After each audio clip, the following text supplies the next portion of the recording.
I know that you'll go, my love, think I'm yours. Buenos días, chicos, espero que todos estéis bien, que sigáis bien, y vamos a seguir con nuestra pequeña unidad de literatura, ¿de acuerdo? Bien, el otro día hemos hablado ya de Lope de Vega y la creación del Teatro Nacional o del Teatro del Siglo de Oro, la comedia barroca, recibe muchos nombres, ¿no? Y las características que describió él mismo en el arte nuevo hacer comedias. Y hablábamos también de la escuela de Lope, o el ciclo de Lope también a veces se le llama, ¿no? Un grupo de autores, entre los cuales quizá el que más destaca podría ser Tirso de Molina, pero otros también son muy importantes, como Ruy de Alarcón, sobre todo, y también Guillén de Castro. Pues van a continuar las pautas de su teatro y van a conseguir una auténtica explosión del teatro en España y sobre todo en Madrid. Pues bien, en 1600, en la misma ciudad que había nacido Lope, como os decía, en 1600 nace el otro gran dramaturgo español y uno de los grandes dramaturgos de todos los tiempos, que fue Pedro Calderón de la Barca. Podríamos decir que él va a evolucionar el teatro de el teatro de Lope. No va a ser un teatro tan abundante y tan fecundo como el del Fénix, pero sí en general cuando se les compara suele considerarse un teatro más elaborado y quizá un teatro también más complejo y más profundo. La importancia de Calderón va a ser tal que para muchos la fecha de su muerte en 1680 supone el fin del siglo de oro español, o del barroco también español, sobre todo de lo que podríamos considerar la literatura del siglo de oro. Bueno, ¿y quién fue Calderón? Calderón no va a llevar una vida tan azarosa y tan aventurera, tan llamativa como la de Lope. Fue un hombre en principio más discreto. En su juventud fue militar y participó en las campañas de Flandes y de Lombardía, al norte de Italia.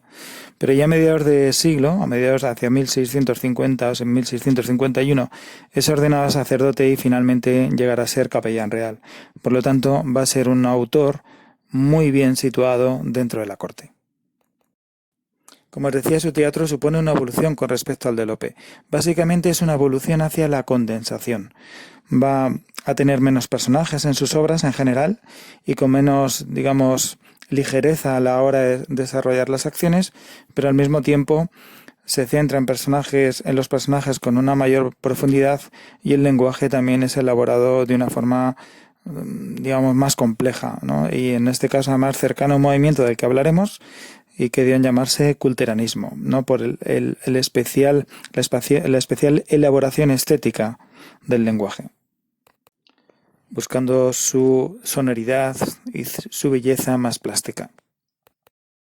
Al mismo tiempo, algunos de los temas tratados ya por Lope, como el de la honra, en Calderón va a llegar a su extremo más elevado, en cuanto a la elaboración, a veces rozando lo filosófico, como veremos y veréis muy concretamente en La vida sueño. El teatro de Calderón, sin duda, es uno de los más importantes del teatro europeo de todos los tiempos. Entre sus obras destacarían La dama duende, que es una obra, podríamos decir, una comedia de capa y espada, una comedia en la que el caballero se enamora de una mujer que no puede ver, una especie de dama invisible, una amante invisible. Y como es típico en este tipo de obras, pues es justamente, curiosamente, el personaje femenino el que tira de la acción. Pero hay otras obras quizá aún más importantes que La dama duende, como sería sobre todo El alcalde de Zalamea, uno de los grandes dramas que trata el tema del honor y de la honra en el teatro del siglo de oro. Un tema que también había abordado Lope, pero que en Calderón va a llegar a su cima más alta. La profundización psicológica en los personajes, sobre todo en Pedro Crespo, que es el orgulloso labrador y alcalde de Zalamea, que se enfrentará al héroe de los tercios de Flandes, don Lope de Figueroa, muestra toda esa fuerza, todo ese vigor del teatro de Calderón. Pero si hay una obra que resume, quizá como ninguna otra, el teatro calderoniano, esa es La vida sueño, un auténtico drama sobre la libertad del ser humano. El príncipe Segismundo es encerrado en una torre por el miedo que siente su padre, el rey, porque se cumple el destino.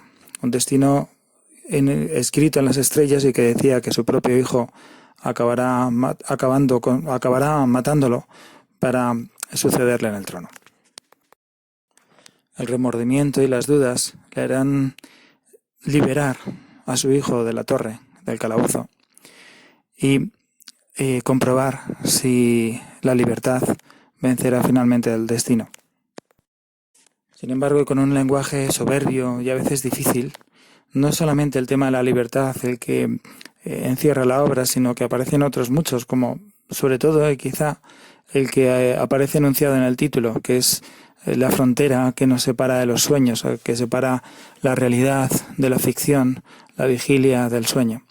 Esa falta de límites entre los diferentes planos de la existencia, y que ya vimos en el tema sobre la introducción al barroco, cómo iba a ser uno de los preferidos dentro de la época, incluso no solo para la literatura, sino también incluso lo veíamos en el arte, por ejemplo, en las Meninas de Velázquez. Pero aparte de estas grandes obras de Calderón, nuestro autor también fue experto y muy reconocido por un género dramático que entonces en el siglo XVII adquirió muchísimo reconocimiento social y tuvo muchísimo éxito, tanto entre los personajes de la alta sociedad como entre el pueblo, que fueron los autos sacramentales. Calderón también fue un experto en este género, ¿no? Un género que se caracterizaba sobre todo por la escenografía, ¿no? En la que se utilizaban pues todo tipo de recursos escenográficos, los más avanzados de la época, porque además recibían el apoyo de la Iglesia y de los grandes ayuntamientos, sobre todo, especialmente el de Madrid. Eso hacía que pudiesen manejar unas máquinas, ¿no? Y una parafernalia, unos recursos que no tenían en los corrales de comedias.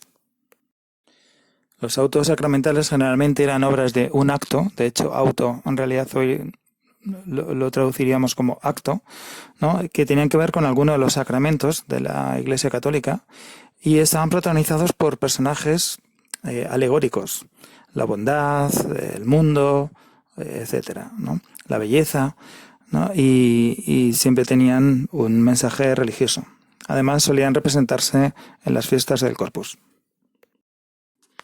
Calderón va a ejercer un auténtico reinado dentro del teatro español a mediados del siglo XVII y en la segunda mitad de este siglo, y va a crear su propia escuela. Ahí se habla de la Escuela de Calderón o del Ciclo de Calderón, entre cuyos autores podríamos destacar sobre todo a Agustín Moreto, con algunas obras muy reconocidas, como por ejemplo El Desdén con el Desdén, o a Rojas Zorrilla, con obras también de enredo y con mucho ingenio, como sería, por ejemplo, Entre bobos anda el juego.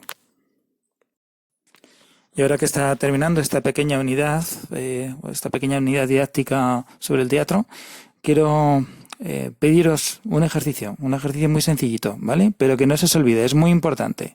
Y es que en Classroom, en la publicación que os indique en su momento, me pongáis en los comentarios la inicial de vuestro primer apellido. De esa forma podré comprobar y estar seguro de quiénes estáis viendo el vídeo, ¿vale?